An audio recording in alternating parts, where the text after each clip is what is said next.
টানা ৬ দিন নিখোঁজ থাকার পর অবশেষে উদ্ধার হলো ভারতের পাঞ্জাবের জনপ্রিয় সঙ্গীত শিল্পী ইন্দর কৌর ওরফে জসিন্দর কৌরের মরদেহ। মঙ্গলবার ভোরে লুধিয়ানার নীলো খাল থেকে তার মরদেহ উদ্ধার করে স্থানীয় পুলিশ।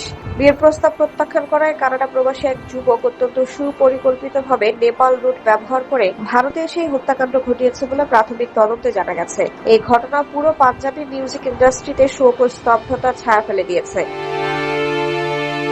নিহত গায়িকার ভাই যতীন্দ্র সিং এর দায়ের করা অভিযোগ অনুযায়ী গত ১৩ মে রাত আনুমানিক ৮:৩০টার দিকে ইন্দর কৌর তার ফোর্ড ফিগো গাড়িতে করে প্রয়োজনীয় দ্রব্যাদি কিনতে বাড়ি থেকে বের হয়েছিলেন, কিন্তু এরপর আর তিনি বাড়ি ফিরে আসেননি। তার মোবাইল ফোনটিও বন্ধ পাওয়া যায়। ইন্দোরের এই রহস্যজনক নিখোঁজের পর তার পরিবার মোগা জেলার ভালোর গ্রামের বাসিন্দা সুখবিন্দর সিং ওরফে সুখার ওপর সন্দেহ প্রকাশ করে। সুখবিন্দর দীর্ঘদিন ধরে ইন্দোরকে বিয়ে করার জন্য মানসিকভাবে প্রচন্ড চাপ দিয়ে আসছিল। পুলিশ সূত্রে জানা গেছে প্রায় ৩ বছর আগে ইনস্টাগ্রামের মাধ্যমে ইন্দোর ও সুখবিন্দরের পরিচয় এবং বন্ধুত্ব হয়। তবে কিছুদিন আগে ইন্দোর জানতে পারেন সুখবিন্দর আসলে বিবাহিত এবং তার সন্তানও রয়েছে।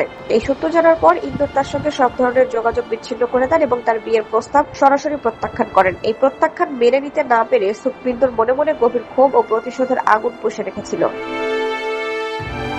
হত্যাকাণ্ডের তদন্তে নেমে পুলিশ জানতে পেরেছে ইন্দোরকে হত্যার উদ্দেশ্যে কানাডা থেকে একটি নিখুঁত পরিকল্পনা করেছিল সুখবিন্দর। সে কানাডা থেকে সরাসরি ভারতে না এসে প্রথমে নেপালে পৌঁছায়, এরপর নেপাল সীমান্ত দিয়ে অত্যন্ত গোপনে পাঞ্জাবে প্রবেশ করে। গত ১৩ মে রাতে সুখবিন্দর ও তার সহযোগীরা ইন্দর কৌরের গাড়িটি পথিমধ্যে আটকে বন্দুকের মুখে তাকে অপহরণ করে। এরপর তাকে নির্মমভাবে হত্যা করে মরদেহটি নীলো খালে ফেলে দেওয়া হয়।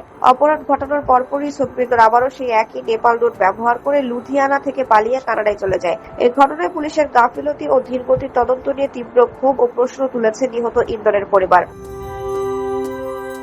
গায়িকার ভাই জানান, গত ১৫ মে জামালপুর থানায় সুখবিন্দর সিং এবং তার সহযোগী করমজিৎ সিং এর বিরুদ্ধে নির্দিষ্ট তথ্যসহ এফআইআর দায়ের করা হয়েছিল। পুলিশ যদি নিখোঁজের পরদিনই তৎপর হতো এবং সময়মতো পদক্ষেপ নিত তবে হয়তো ইন্দোরকে জীবিত উদ্ধার করা যেত।